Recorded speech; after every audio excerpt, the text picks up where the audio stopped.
Hello, everyone, and welcome back to the next interview in my Business Success Tips series. It's my great pleasure to introduce you to a very special guest today, Tresté Loving. And Tresté is going to talk to us about diversity. That is the area she has worked in for much of her life. And our conversation is going to be about celebrating diversity in life and business and the benefits of doing that. So Tresté, welcome and thank you for talking to me today. Thank you, Adele. Thanks for having me. I'm really excited. Oh, look, it's my pleasure. Firstly, would you please tell my listeners about your background, describing what you've done in your career to date, and how you came to be working in what is quite a complex area that we call diversity? Absolutely. Well, I spent 26 years in the United States Navy, and I absolutely loved it. It gave me the opportunity to travel around the world and meet new people in their culture and interact with them, and also to make sure that when we were there that we worked seamlessly if possible. And we also had numerous bases around the world, and I also traveled to those bases, and we did some work making the work environment much better than it was because we were having some culture clashes. So with my 26 years in the Navy, I really learned to love talking about diversity, working with diversity, and highlighting who we are as individuals. And I also got a little bit of that from where I grew up in a small town in Kentucky, where there were only about 25 of us blacks, and it was all my family. So I had a great start in learning how to deal with people from different cultures and understanding the best way to communicate with them. So that's basically how I got where I am now, and I love it just as much as I did 20-something years ago when I started. And since leaving the Navy, you have been working with corporates, is that right? That is correct, yes. In this area of diversity, supporting them to think Yes, more broadly about what it means in their organizations. yes. Right. So tell me, for the benefit of our listeners, how would you define what diversity is or what it means to you? Yes, and I'm glad you asked that question because I think when people look at a broader view of what diversity really is, that we can get much further in embracing diversity and actually using diversity not only in our personal lives but in businesses as well. So I have two areas of diversity I like to talk about, and the first one I call obvious diversity, and that's you can look at someone and tell their race, their ethnicity, sometimes their age, sometimes even their religion based on what they might be wearing.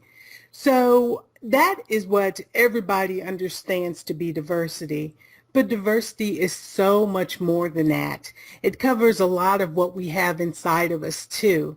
And I'm talking about such things as analytical abilities, someone's intellectual discipline, how people communicate with each other.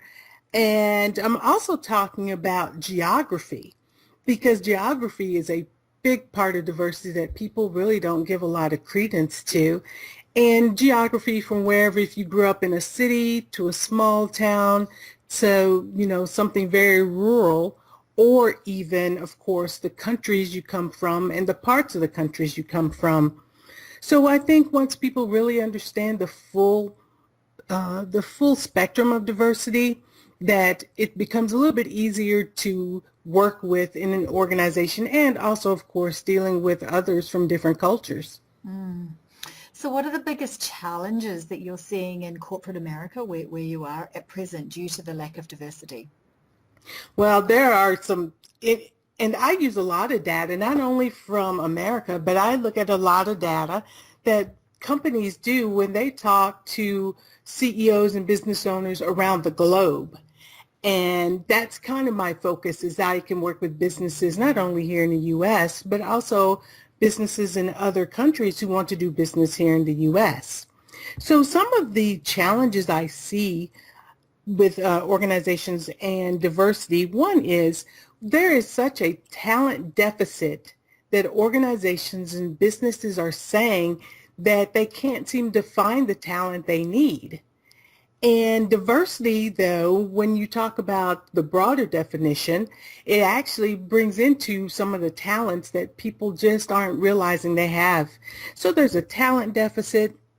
There's also growth issues where organizations can't seem to grow beyond their limited, if you will, customers and client bases because they only look at the culture or their background that they're familiar with, which is usually their own. And there are so many more possibilities out there. So businesses are actually stagnating in their growth. And there's one more that I find very interesting that I'll probably talk about again later on, are missed opportunities.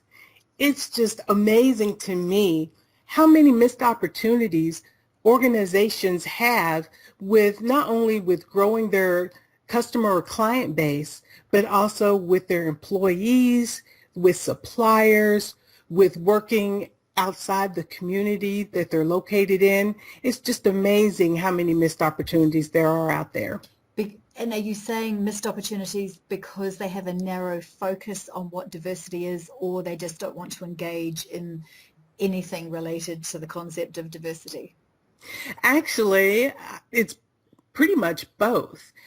People, like I said, most people have a very limited definition of diversity, but fear is a big factor with people wanting to, and when we're talking about businesses, particularly no business owner or CEO really wants to try to go into a culture they're not familiar with for fear of not making it there, wasting precious resources, losing money, or sometimes actually causing a rift between the organization and the community because they don't really understand that particular culture. I understand. So in your opinion, what are the benefits of a corporate, a big business or a small business, embracing diversity within their organization? I'm glad you brought that up, Adele, because that is really something people should key in on. Is like, what are their benefits? And whether an organization is large, medium, or small, everyone can benefit from that. And there are two really big benefits I like to key in on. And one is the organization's agility to be able to do business wherever the business comes from. And I'll use this for an example. Let's say a small business that's out of, and I'll use my own state, Kentucky, has some really awesome products or services that would benefit people all around the globe. Well, unless their organization is agile enough to change how they market, how they advertise, how they present themselves to other cultures, then they're not going to be able to give those beneficial benefits and services and products to others who are really longing for it and seeking it. So organizational agility is one of those. And probably, well, not probably, I take that back. Truly one of the main things is phenomenal business execution, meaning you do your business the way you had your vision, the mission, your goals, you execute those to like perfection just about. And again, that will help your customers and clients. It also helps you bring in different suppliers to help you reach your business execution. So phenomenal business execution is one thing that I don't think many CEOs or business owners even equate to diversity. I agree. So let's take all these concepts and apply them to a small business, because that's a lot of the types of people who will be listening to this interview. Are the ideas that you're talking about here really that relevant to small business, or do they just need to hunker down and keep focusing on doing what they're doing? Well, it's definitely relevant to a small business, and it's basically what I said previously, and I'll talk about a small business that's in the state of Kentucky can have some fantastic products and services, And for them to kind of keep that away from everyone is actually doing their prospective customers and clients a disservice, and it's also doing a disservice to that business. And, we're in the business to reach others, to serve them. And a small business can serve a global market really effectively if they really understand what I'm talking about with diversity and inclusion. And also, I'm going to talk about something called the global market, and that's global and local put together, because a small business already has a global market because of the changing demographics, and that is in every country. Immigrants are moving from one country to another, and there are various reasons for that. But a local business is already in the global marketplace, and once they grasp that, wow, the sky's the limit really for them. And so I would just tell small businesses, hey, you're in the global market. You just have to look at it. So how would they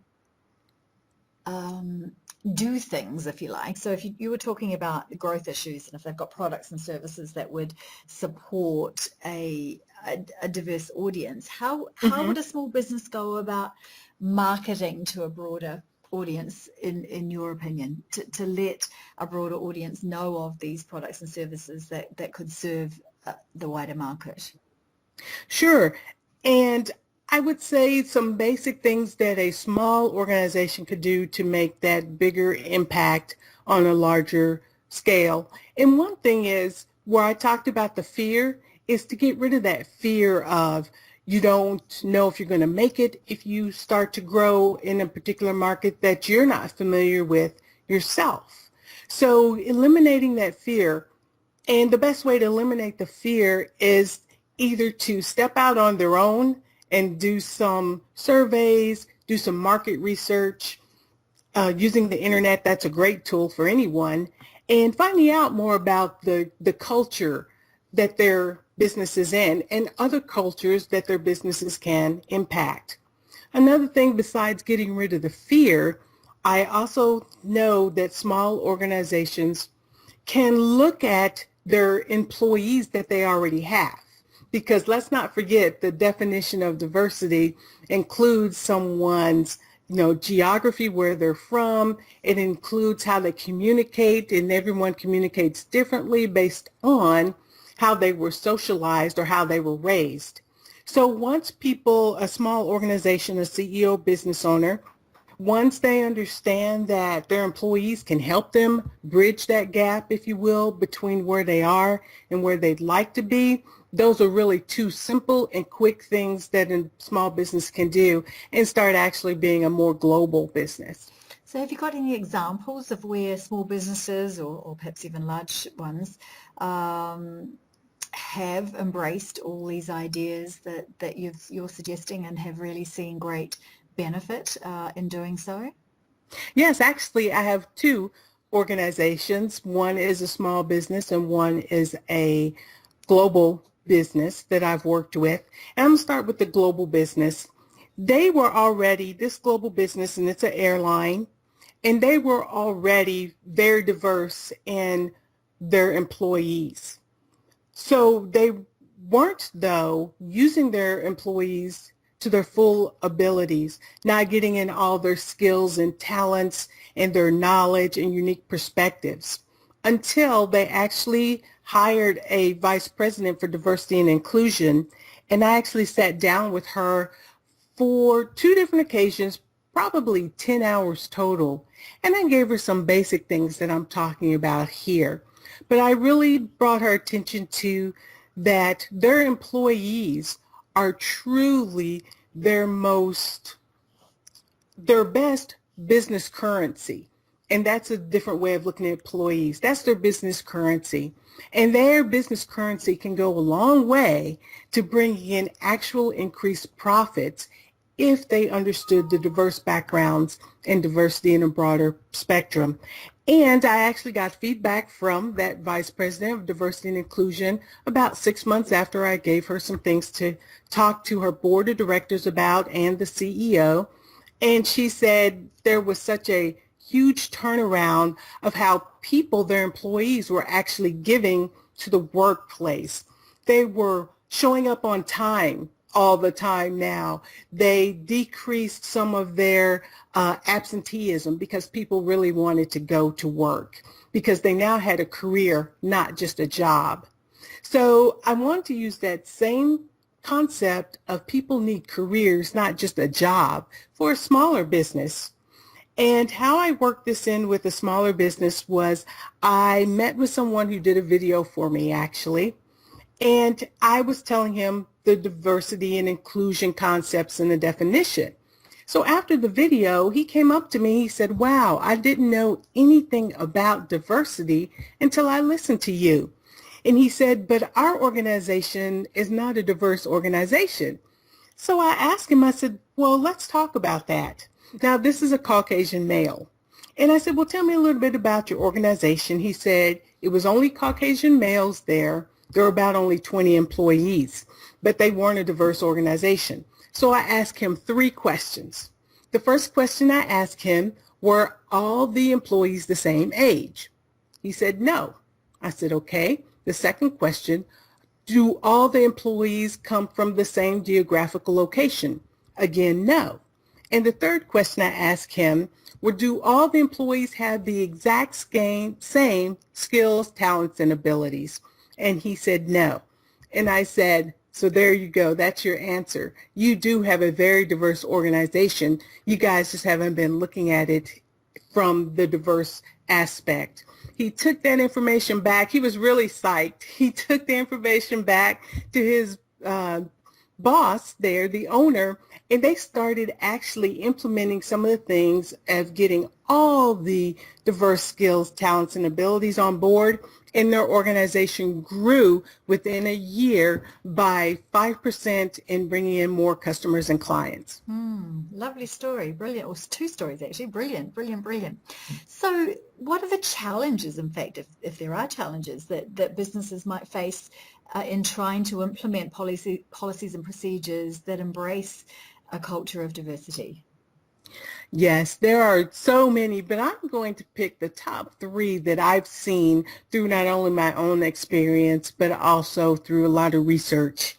And one of them is just what I said earlier, is not having a full understanding of diversity and how big that is. I mean, there are so many facets, so many, as they call, dimensions to each of us as a person.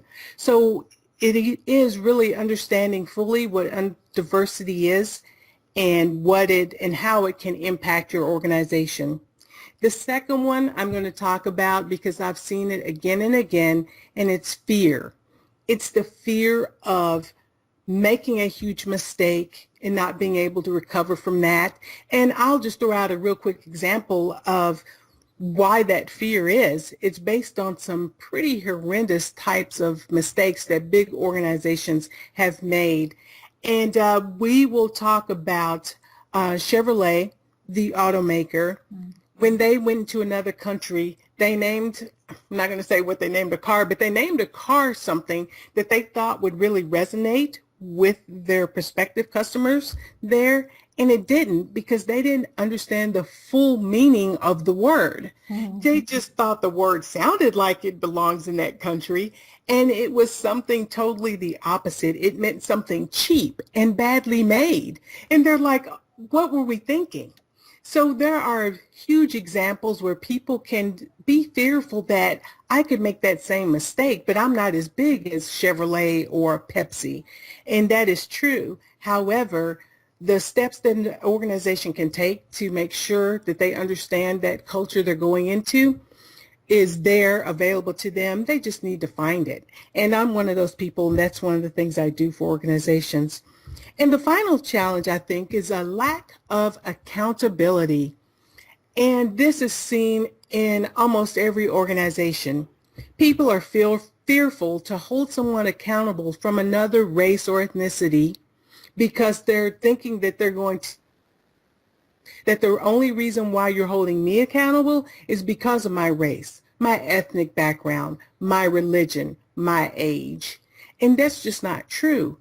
When people and I'm talking about CEOs, business owners, senior executives, when they take the time to develop policies and procedures that clearly articulate what the rules are, how people are supposed to do their work based on criteria, then it takes away all that I can't hold someone accountable because they're not living up to the standards, because everyone knows the standards.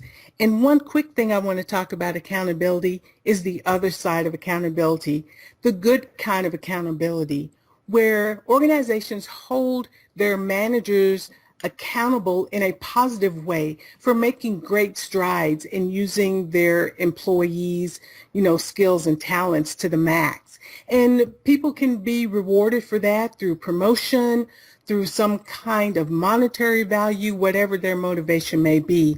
So just to recap, not fully understanding diversity, the fear factor of diversity, and a lack of accountability, both good and bad, are huge challenges. You may have started to answer my next question with what you've just said, but are there big wins, if you like, that businesses you've worked with have gotten on the back of fully embracing and implementing the diversity policies and procedures in their organization?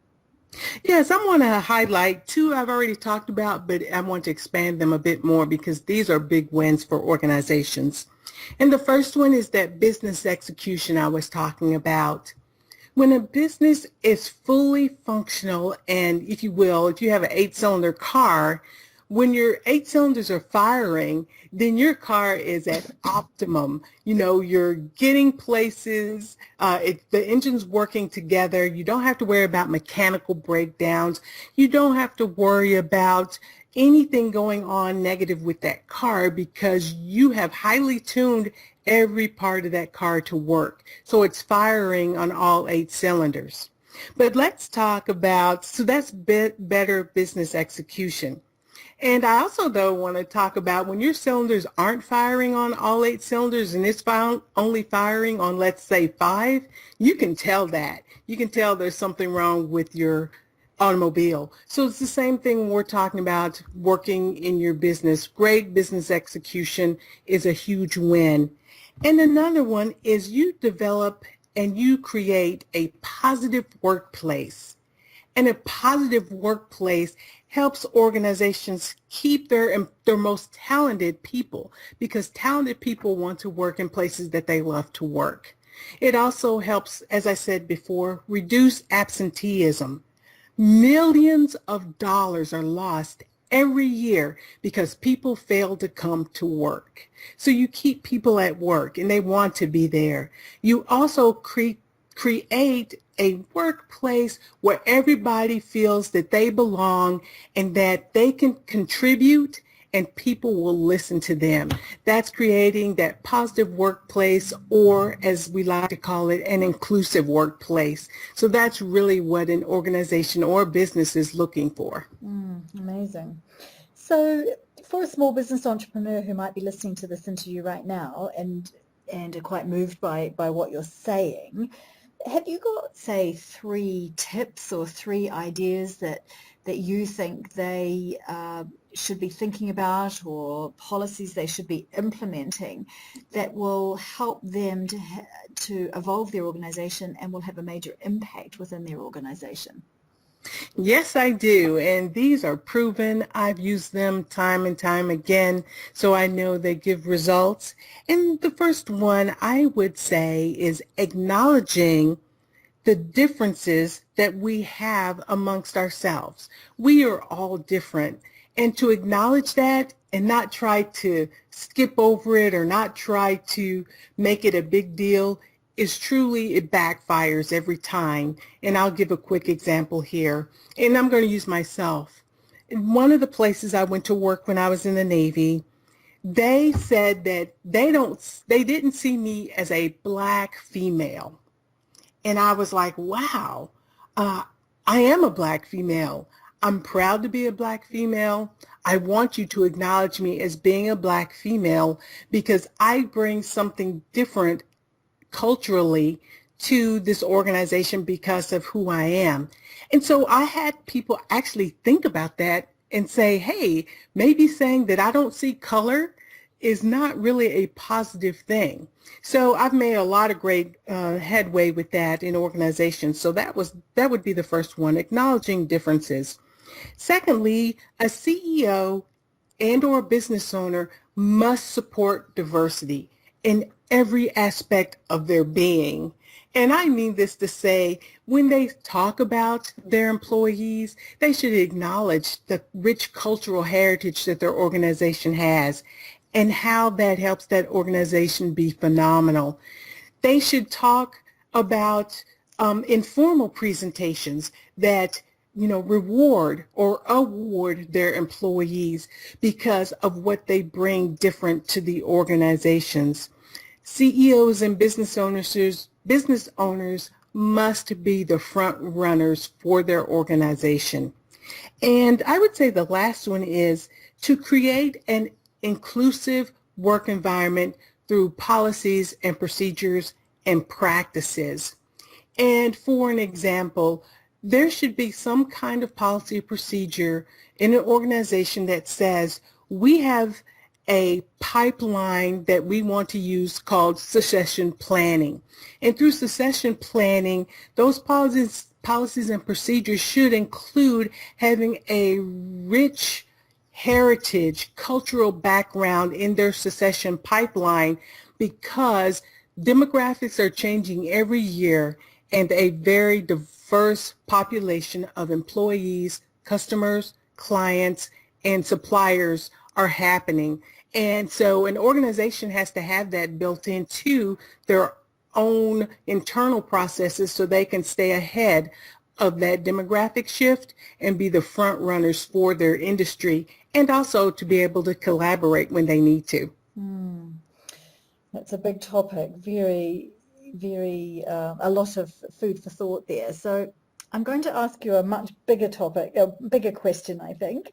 So do you think the road towards countries being fully diverse with equal opportunities for all is straight and long, or is this a challenge that the world is going to experience, i.e. lack of diversity, is going to experience for a very long time to come?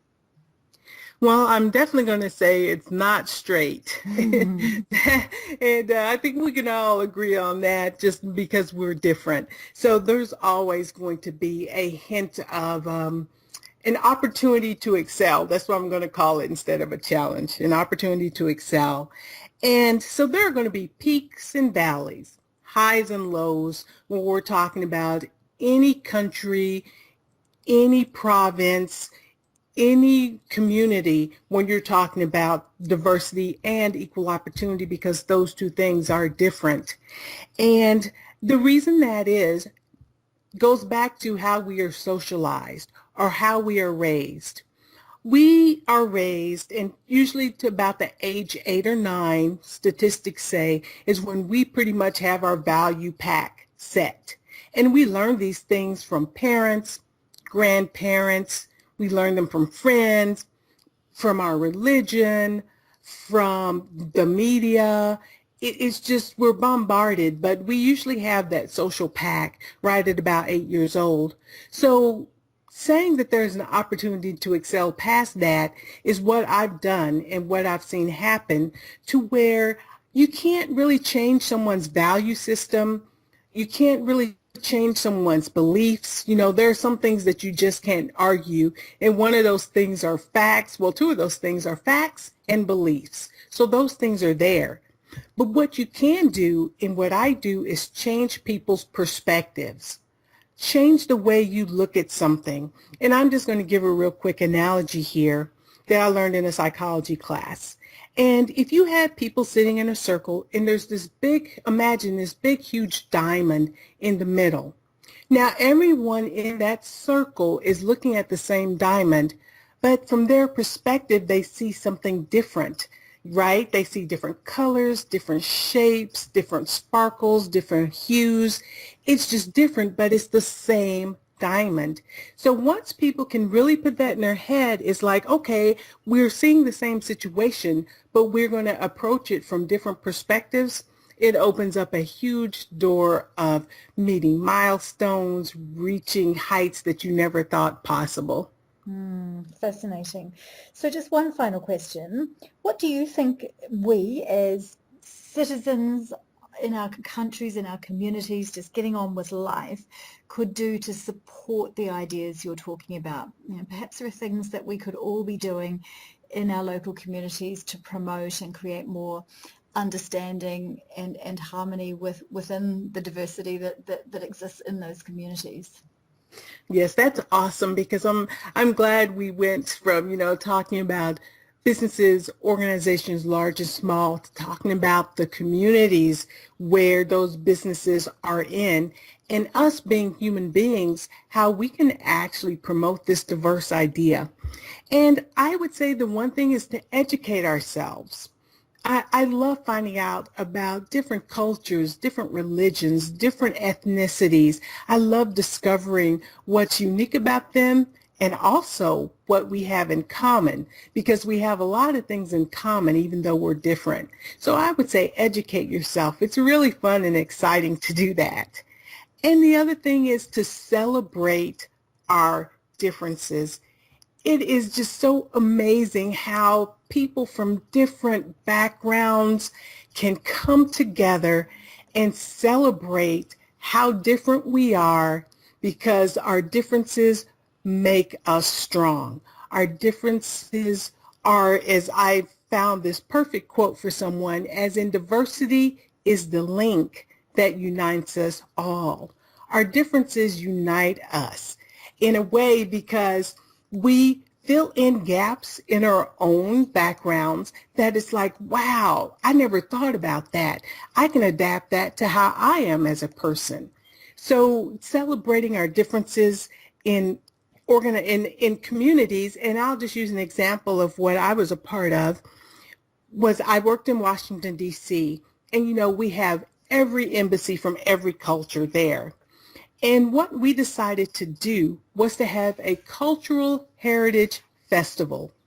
And we hosted it on our Navy base. And we invited all the embassies. We invited local cultural groups. We invited communities. And we all came together and we celebrated together our differences. And it was so phenomenal that we made that a part of every year every year that we did something. We had a cultural heritage festival, and I can tell you communities can do that right now. Just set up something to say, hey, why don't we celebrate and learn all at the same time, and put something like that together, because it's really spectacular and we all had so much fun and learned a ton. Amazing. I love that idea. Tresté, thank you so much. You've given me and hopefully my listeners so much food for thought, both at a personal and local community level, and also in our work, and how we can embrace the diversity of people that are in our lives, and perhaps evolve our organizations more so that everybody is more successful. I'm so moved by what you had to talk about, and I hope it's had an impact on my listeners, such that they go away and think deeply about the role that they have in helping the world that we live in be more accepting of and encouraging of diversity. Well, thank you, Adele. I really appreciate you giving me this opportunity to talk about my true passion in life. And I do hope that something I said sparks just a little something in someone, and they find out, then discover something they never thought was possible, and to meet some great people from different cultures and just enrich their lives. Yes, well, I hope so too. Thank you so much. Okay, thank you, Adele. Take care. Bye-bye. Bye.